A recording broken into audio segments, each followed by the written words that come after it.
사무엘상 28장 8절에서 14절 말씀 함께 합독하십니다. 사울이 다른 옷을 입어 변장하고 두 사람과 함께 갈새 그들이 밤에 그 여인에게 이르러서는 사울이 이르되 청하노니 나를 위하여 신접한 술법으로 내가 내게 말하는 사람을 불러 올리라 하니 여인이 그에게 이르되 내가 사울이 행한 일 곧 그가 신접한 자와 박수를 이 땅에서 멸절시켰음을 아나니 내가 어찌하여 내 생명에 올무를 놓아 나를 죽게 하려느냐 하는지라. 사울이 여호와의 이름으로 그에게 맹세하여 이르되 여호와께서 살아 계심을 두고 맹세하노니 내가 이 일로는 벌을 당하지 아니하리라 하니 여인이 이르되 내가 누구를 내게로 불러 올리랴 하니 사울이 이르되 사무엘을 불러 올리라 하는지라. 여인이 사무엘을 보고 큰 소리로 외치며 사울에게 말하여 이르되 당신이 어찌하여 나를 속이셨나이까? 당신이 사울이시니이다. 왕이 그에게 이르되 두려워하지 말라. 내가 무엇을 보았느냐 하니 여인이 사울에게 이르되 내가 영이 땅에서 올라오는 것을 보았나이다 하는지라. 사울이 그에게 이르되 그의 모양이 어떠하냐 하니 그가 이르되 한 노인이 올라오는데 그가 겉옷을 입었나이다 하더라. 사울이 그가 사무엘인 줄 알고 그에게 얼굴을 땅에 대고 절하니라. 아멘. 사람이 물에 빠지면 지푸라기라도 잡고 싶은 심정이라는 말이 있습니다. 지금 블레셋과 큰 전쟁을 앞에 두고 사울 왕 마음이 두렵고 또 초조해져서 신접한 여인을 찾아가서 전쟁이 어떻게 될지 자기 미래가 어떻게 될지를 질문합니다. 우리 어제 말씀 보신 것처럼 하나님께 기도를 드려도 선지자로도 꿈으로도 우림, 둠밈으로도 하나님이 대답하시지 않자 결국은 신접한 여인 무당을 찾아갑니다. 이런 사울 왕의 모습은 사도 바울이 말씀한 것처럼 성령으로 시작해서 육체로 마치는 모습입니다. 예수님의 제자 중 하나인 가룟 유다도 성령으로 시작하고 육체로 마친 사람입니다. 어쨌든 신접한 여인을 찾아가서 사울 왕이 자기 신분을 속이고 요청하는 사람을 불러 올려달라고 주문을 해서 이제 말할 때 그 무당이 펄쩍 뛰죠. 사울 왕이 이런 일을 금했다. 내가 만약 이런 일을 하는 것 왕이 알면 나를 죽일 것이다 라고 펄쩍 뛸 때 사울 왕이 절대로 그런 일 없으니 내 말대로 해다오 해서 사무엘을 불리게 되고 결국 이제 무당이 사울 왕을 알아보고 왜 나를 속였느냐고 이제 반문하는 말씀이 있습니다. 결국 왕의 명령대로 신접한 여인이 죽은 사무엘을 불러 올립니다. 소위 사무엘의 혼령을 초혼한다고 그러죠. 초혼한다고 그러죠.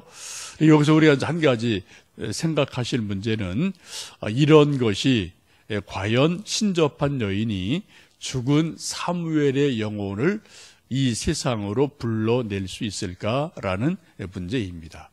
일부 이제 무속인들, 불교에서는 이런 것이 가능하다고 보죠. 근데 우리 성경에서는 또 성경학자들은 이런 것이 되지 않는다, 불가능하다고 말합니다. 만일 그렇다면 이 신접한 여인이 뭐 아브라함, 모세, 엘리야 뭐 다 불러낼 수 있는 그러한 일들이 일어나겠죠. 만약 그렇게 된다면은 죽음을 다스리시는 하나님의 권능보다 신접한 여인 무당이 더 영적으로 세다. 그런 말이 되게 돼요. 결국 그런 일이 있을 수 없습니다. 그럼 성경에서 말하는 이 신접한 여인이 불러낸 사무엘의 훈령이 뭐냐? 그것을 우리는 신약에서 사도 바울이 고린도후서 11장 14절에서 말씀하신 것처럼 사탄도 광명의 천사로 가장할 수 있다. 이러한 것은 이상한 일이 아니다. 이러한 것은 얼마든지 가능하다라는 말씀을 우리가 주목하게 됩니다. 사탄도 일정 부분 거짓 광명으로 하나님이 하시는 일처럼 보이는 일을 할 수 있습니다. 사탄의 영적인 세계에도 무속 세계에도 여러분 예언이 있습니다. 많은 경우 맞아요. 또 병 치유도 일어납니다. 초자연적인 일이 일어나기도 합니다.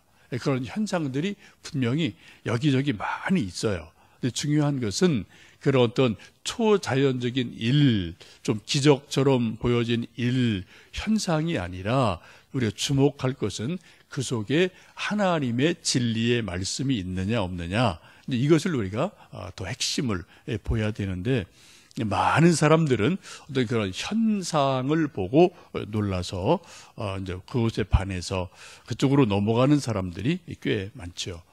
이런 것이 이제 이단이고 또 이제 무속신앙이고 뭐 그런 일들이 있습니다. 지금도 뭐 소수겠지만 우리 예수님 믿는 사람들 가운데도 무당 찾는 사람이 있고요. 또 거기서 무슨 자기가 상상하지 못한 이런저런 현상들이 있고 뭐 귀신같이 나타내면은 교회보다 낫다, 이제 이런 생각을 가지고 그런데 또 오가는 사람들이 아직도 뭐 있는 것을 볼 수가 있습니다.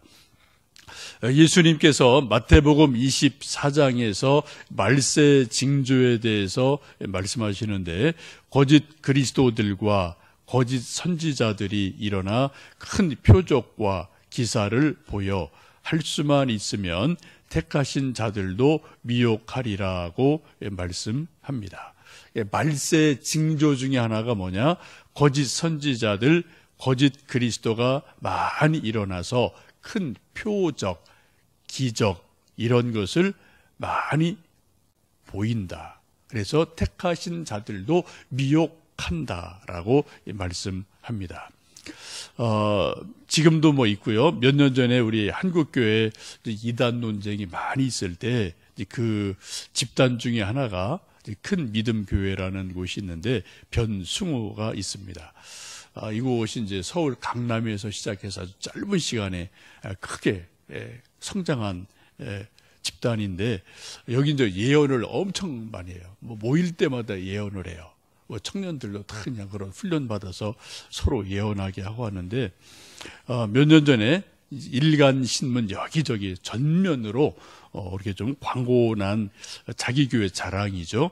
그런 것들이 있는데, 그런 내용이 지금도 찾아보면 있어요. 집회 시간에 하나님께서 수백 명의 사람을 성형 수술을 해주셨다, 예배 시간에. 그래서 쌍꺼풀이 생기고 광대뼈 이렇게 좀 나온 사람이 광대뼈가 쭉 들어가고, 또 이렇게 턱이 갸름하게 달걀형으로 되어지고, 코 낮은 사람이 코가 좀 오똑하게 높아졌다, 그런 사람이 수백 명이다. 그런 간증과 그런 광고를 일간지 전면에 막 여러 군데 좀 낸 일이 오래전에 있었어요. 근데 이런 거 보고 수많은 젊은이들이 하여튼 그곳에 몰려가서 하여튼 좀 교회적으로 문제가 됐던 이제 그러한 곳이 있는데, 지금도 있습니다. 거기도 좀 나온 사람도 있겠지만 지금도 꽤 많은 사람들이 이제 모여서 소위 예언 이런 것들에 대해서 이게 또 몰두하는 것을 볼 수가 있습니다. 말세가 되면 미혹의 영들이 점점점 많아져요. 미혹의 영의 특징은 현상이 많다는 거예요. 기적처럼 보이는 현상이 많습니다. 그들은 성경 말씀도 교묘하게 해석을 해서 자기 주장을 맞추어 가는 것으로 해석을 합니다. 그래서 좀 신학을 공부하거나 자세히 살펴보지 않으면 그런 어떤 허점을 발견하기 쉽지 않은 그런 일들이 있고, 또 이제 어떤 군중 심리를 동원하기도 해서 수많은 사람들을 좀 호리는 일들이 지금도 이곳저곳에 있기도 합니다. 여러분, 영이라고 다 믿지 말라는 성경 말씀이 있어요. 하나님 말씀에 비추어서 이것이 말씀에 맞는지 아닌지를 분별할 수 있는 영적 분별력이 필요한 시대를 우리는 오늘 살아가고 있습니다. 오늘이 이제 바로 예수님 탄생하신 성탄일, 크리스마스인데, 오늘 성탄일의 의미가 뭔가요? 말씀이 육신이 되어 우리 가운데 오신 날이에요. 여러분, 왜 굳이 하나님의 아들이, 말씀으로 계신 그분이 왜 인간의 몸으로 성육신에서 이 땅에 오셨겠습니까? 이 낮고 천한 곳에 왜 오셨겠습니까? 그 이유는 하나님의 말씀을 우리 인생들에게 정확하게 알려주시려고, 또 믿게 하시려고 예수님이 말씀이 육신이 되어 우리 가운데 오셨습니다. 요한복음 20장 31절 보시면, 오직 이것을 기록함은 너희로 예수께서 하나님의 아들 그리스도이심을 믿게 하려 함이요, 또 너희로 믿고 그 이름을 힘입어 생명을 얻게 하려 함이라고 말씀합니다. 예수님이 탄생하신 가장 중요한 이유는 말씀이, 하늘에 계신 하나님의 말씀이 육신을 입어서 인간의 몸으로 이 땅에 오셔서 유대인들에게 그 당시에 그들이 알아듣게 설교하고 비유해 주시고, 또 기적을 베푸시고, 또 제자들이 그 말씀을 기록해서 우리 인간들이 하나님의 말씀을 듣게, 알게, 믿게, 그래서 예수님을 믿음으로 구원 얻게 하려고 예수님이 이 땅에 탄생하신 날이 바로 오늘 성탄일이기도 합니다.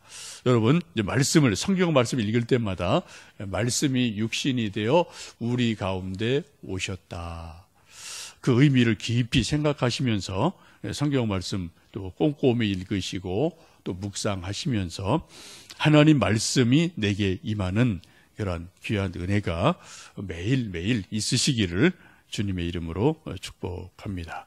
오늘 또 11시에 예배가 있는 것 기억하시고, 우리 또 11시에 함께 예배 드리도록 하겠습니다. 함께 기도하겠습니다.